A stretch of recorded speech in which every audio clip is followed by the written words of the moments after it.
Bem-vindos ao nosso Deep Dive de hoje. O foco é o Renascimento, essa época incrível, né, de transformação na Europa ali pelos séculos XIV, XV, XVI. Exato, um período chave. Pois é. A gente tem aqui uma análise bem completa que vai das origens até o legado. E a nossa missão hoje é tentar destilar a essência desse movimento, sabe? Pegar aqueles momentos de clique, entender como é que a Europa saiu da Idade Média e mergulhou na modernidade, redescobrindo tanta coisa. Redescobrindo e criando, né? Foi uma mistura. Totalmente. Bom, para começar, aquela pergunta clássica. Por que na Itália? O que tinha lá de tão especial para a coisa toda começar ali? Olha, foi uma combinação bem particular de fatores, né? Primeiro você tinha cidades-estado muito ricas, tipo Florença, Veneza. Impulsionadas pelo comércio, imagino. Justamente. O comércio no Mediterrâneo estava bombando.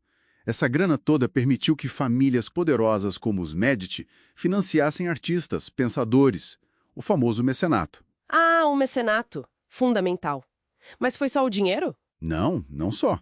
A estrutura política ajudou muito. Como eram cidades mais autônomas, sabe? Tinha mais liberdade intelectual do que em reinos gigantes mais centralizados. Dava para usar mais. Entendi, mas espaço para novas ideias circularem? Isso. E tem um fator que não dá para ignorar.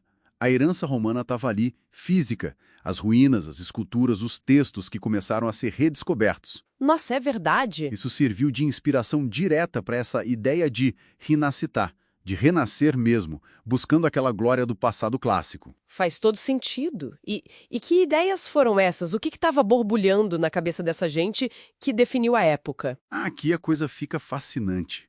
A grande virada foi a mudança de foco, né? A gente sai daquele teocentrismo medieval, Deus no centro de tudo, e entra no antropocentrismo. O ser humano no centro. Exatamente. Isso é a base do humanismo.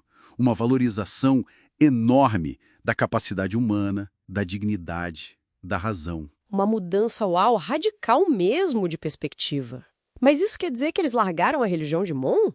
Então, esse é um ponto bem interessante. Não necessariamente. Muitos humanistas, na verdade, queriam era conciliar a fé com a razão, entender a religião de um jeito mais crítico, mais individual, talvez. Menos dogma, mais reflexão. É por aí. E isso conecta direto com o racionalismo.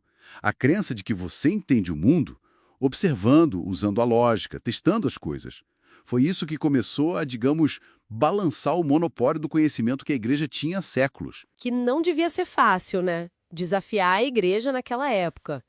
E como é que essas ideias todas, humanismo, racionalismo, apareceram na prática, nas artes, por exemplo? Como foi? Nas artes foi, nossa, uma explosão.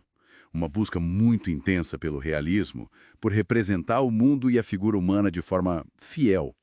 Pega o Leonardo da Vinci, por exemplo. A Mona Lisa. Sim, ali ele usa o esfumato, aquele esfumado sutil justamente para dar volume, para dar vida.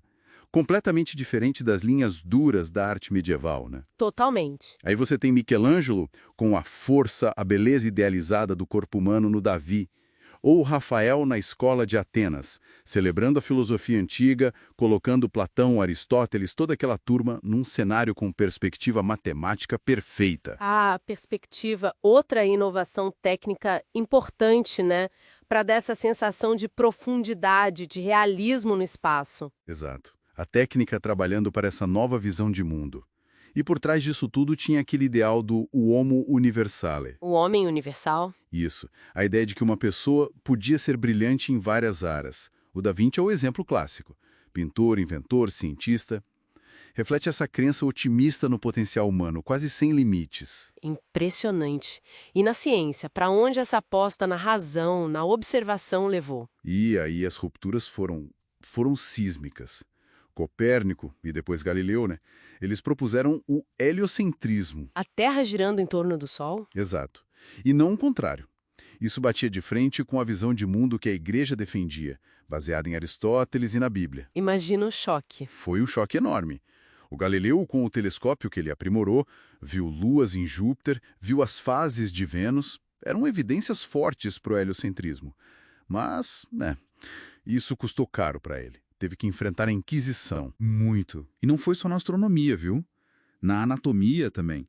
O Andrés Avesalhos, por exemplo, revolucionou tudo com as dissecações que ele fazia e os desenhos super detalhados do corpo humano, baseado no que ele via, não só no que os livros antigos diziam. A própria ideia de método científico estava nascendo ali. Observar, testar. Isso, observar, levantar hipótese, experimentar para ver se funciona. Tá, então, juntando tudo isso, qual o grande legado do Renascimento que a gente sente até hoje? O que ficou? Se a gente conectar os pontos, puxa, as bases do nosso mundo moderno estão muito ali. Esse foco no indivíduo, na razão. Isso abriu caminho para ideias de democracia, de direitos humanos, pensamento crítico. Faz sentido. A ideia de separar um pouco a política da religião, o secularismo, que o Maquiavel analisa tão pragmaticamente no Príncipe. Ah, Maquiavel, falando do poder como ele é e não como deveria ser. Exatamente. Chocou muita gente na época ao tratar a política como um jogo de poder aqui na Terra, sem depender do divino para se justificar. Isso também vem daí. E teve a tecnologia ajudando nisso tudo, né? Fundamental. Não dá para esquecer da imprensa do Gutenberg lá por 1450. Aquilo foi um catalisador absurdo. Barateou, acelerou a circulação das ideias humanistas, científicas, até as da reforma protestante de um jeito que ninguém imaginava antes. O conhecimento saiu um pouco da mão de poucos, né? Democratizou o acesso de certa forma. Sem dúvida. Então, resumindo a ópera, a Itália deu o palco perfeito, com grana e autonomia. Aí vieram as ideias do humanismo e racionalismo, mudando o foco para o ser humano e para a razão. Isso explodiu nas artes e na ciência com gênios que olharam para o mundo de outro jeito. E a imprensa ajudou a espalhar tudo, deixando esse legado de individualismo, de ciência, de um mundo mais secular que a gente vive hoje. É isso. Perfeito. E fica talvez um pensamento para a gente levar. O Renascimento foi essa mistura doida de olhar para trás para os clássicos e de inovar radicalmente olhando para frente. Hoje a gente está numa era de transformação digital, cultural, super rápida também, né? Total. Será que a gente vive um paradoxo parecido? E o que será que a experiência do Renascimento ensina para a gente sobre? Sobre como equilibrar essa coisa da tradição com a necessidade de romper, de inovar para poder avançar. Fica aí a reflexão.